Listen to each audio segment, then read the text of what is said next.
and things of that nature on a more efficient way, you probably can relate to that because that's something that you probably have to deal with even on the judicial side.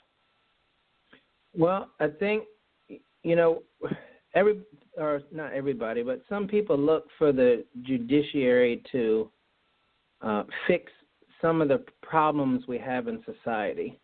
And by the time it gets to the judiciary, it's too late.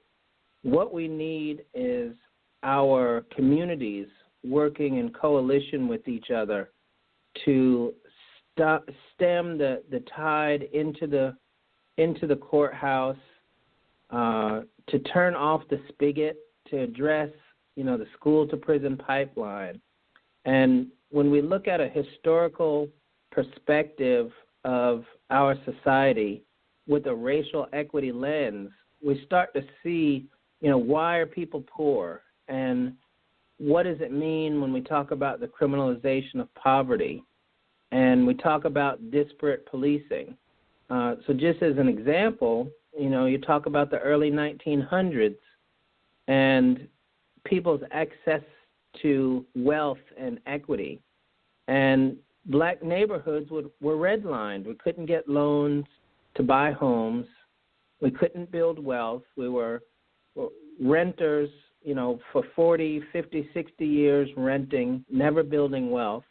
And if you overlay the policing maps of what neighborhoods are where do the police do most of their work, and you'll find that the maps overlay right in these same neighborhoods that were traditionally redlined and kept from building wealth. So when we talk about systems and systemic and institutional problems, we need to look historically and work together to try and stem that flow into the courthouse. Definitely. And Todd, I imagine you probably can relate to that because part of what you were talking about seems to be sometimes, to some degree, the redlining of our construction workers and the people that are in blue collar. So it seems that's kind of what you're trying to address. Yeah, and I think what he's saying is right, that we still do it today. What we do today is we take a person's economic status and we then judge them based on that, and then they will oftentimes not get access to financial help they need, and that becomes a massive problem in the entire ecosystem of our culture. And so what happens is, it's where the judge is right on the money. If it doesn't take you long to turn to either, misdemeanor activity or something of that nature when you are fundamentally ostracized from the financial benefits that other people get. If you go to college in this country, you are automatically looked at differently from an economic perspective than you would if you go to be a plumber.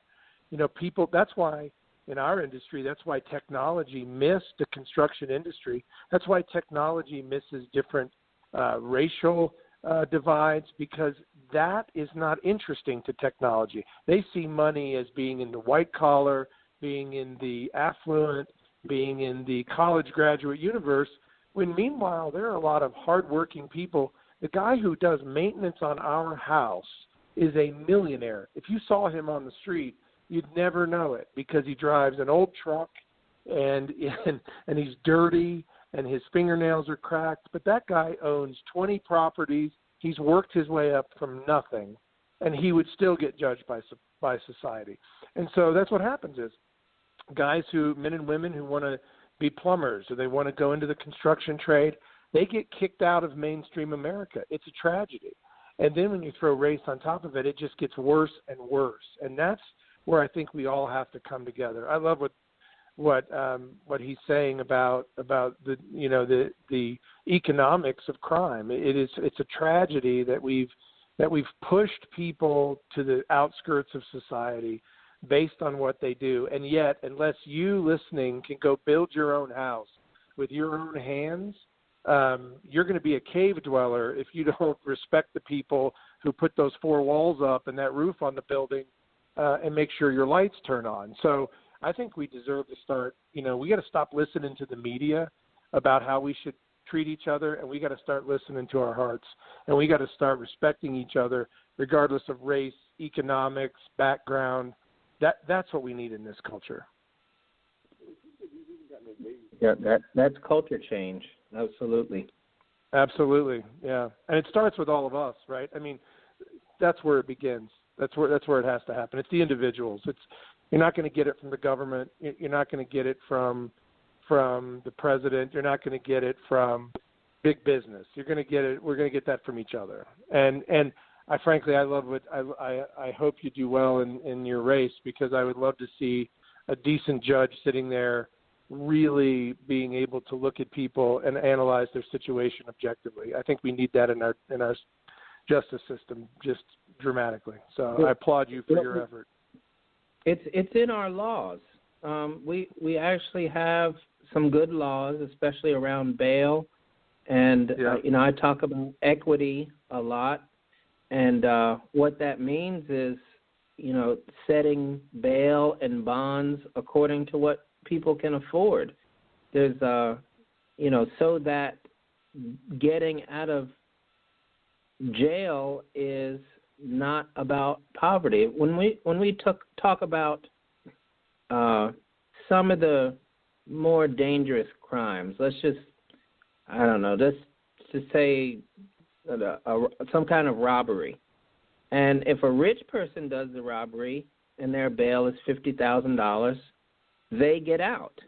If a poor person does a robbery and their bond is $50,000, they stay in. So what we're saying is the amount of money you have determines whether or not you're safe for society. And we need to start addressing this monetary-based justice, because the person that is out will probably be able to fight their case in a different way than the person that is incarcerated who will say, well, I can't afford this bond. Let me just take a plea so I can get out of here, get back to work, get back to my family, and now they're criminalized, and that's around poverty, especially when it's a crime that doesn't have to do with safety for the community, maybe a drug possession crime or something like that.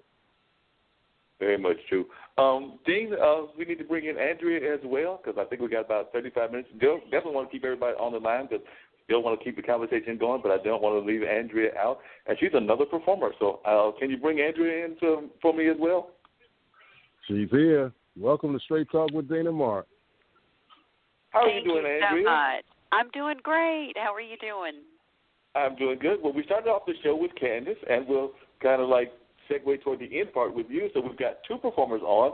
Andrea, I met you, speaking of technology, I met you because of a technology website, and you were telling me about your new CD, Dragonfly on Wings. So if you tell us a little bit about your musical career and how it got started, and we'll continue this conversation going for a while and might bring back in the judge and some of the other stuff, because it's all about letting people know about different things that are going on. So if you just tell us a little bit about yourself.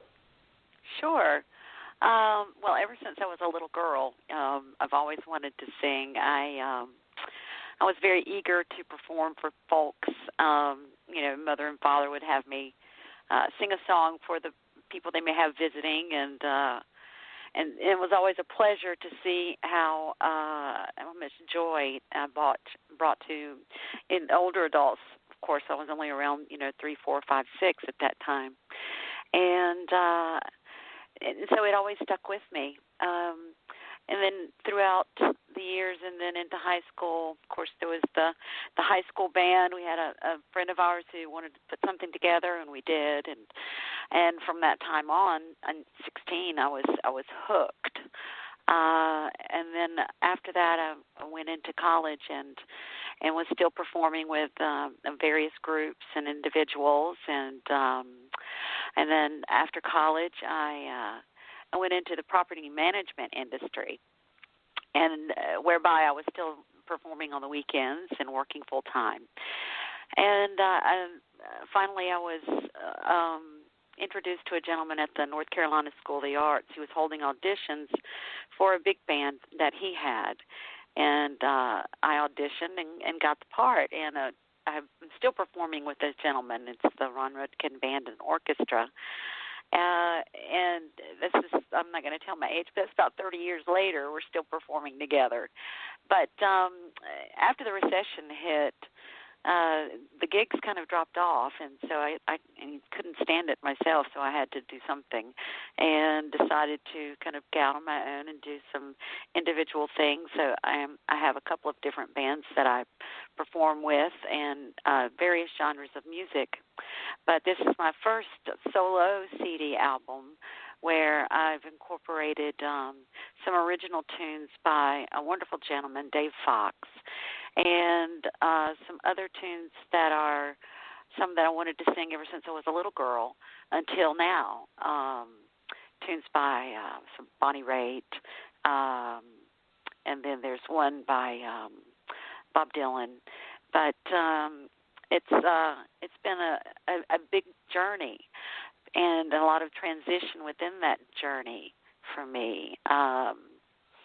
In the time that I was working as property manager, I discovered that I had multiple sclerosis, and so in talking about our children, I had to stop working as a property manager, but that brought me home.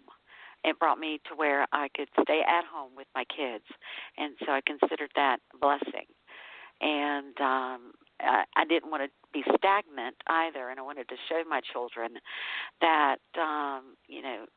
being someone who is, quote, unquote, disabled doesn't necessarily need to hold you back. So I continued on with my journey as a singer, and continued to make music, and continued to stay home with my children and tried to guide them and be there for them, and not have technology, as we were talking about, to teach them, but rather to have me to be there to help guide them through it. Definitely. It seems like we have two singers today that have been influenced by Bob Dylan. So you mentioned it, and Kandis mentioned it. So what was Bob Dylan's influence for you? His writing style, his poetry. He just has a very, very sweet way of expressing, and that's one of the things that I've just always loved about him. One of the songs on the album is, I'm sorry, I'm drawing a blank myself. Give me a second. You're going to Make Me Lonesome. That's the one that I have covered of his on my CD. And, again, I love the words. I love the vision, the visual that comes from it. Well, definitely. And Bob Dylan is a performer that I've always admired as well. I've always been one that likes kind of the folk kind of singers, whether it's Bob Dylan, whether it's Gil Scott-Heron, whether it's folks that have a little bit of a messaging to their lyrics and not just the songs themselves. I'm also a big fan of John Lennon, even though John Lennon's lyrics can sometimes be a little bit, some people might consider them controversial, but I do like some of the lyrics, even though some people might. I've known some people that are, as Kandis would call them, unchurched, that are also big fans of John Lennon because of some of the messaging of his songs, but I didn't necessarily find that that's what he was saying, necessarily what they thought the song was about, but that's just different interpretations. Well, absolutely. Every one of us has, our different brains and different bodies, so we're going to interpret things differently. But yeah, and to me, Bob Dylan, he has just a wonderful style of writing, and he again, it's the visual picture that he paints for me. And how long have you been? Because MS means a lot to me. I actually had an aunt that passed away from it not that long ago. But how long have you been diagnosed with MS, and how has that impacted your performance career? Because I imagine that that's probably impacted, because I know that can be a very detrimental disease. It's a long fight. Well, I was diagnosed in 2000. And at that time, I was having visual problems and balance issues, but I was hooked up with a very fine doctor from Baptist, and he got me on some great medicine, and through tons and tons and tons of literature. I've learned how to deal with it and how to schedule my performances in such that I have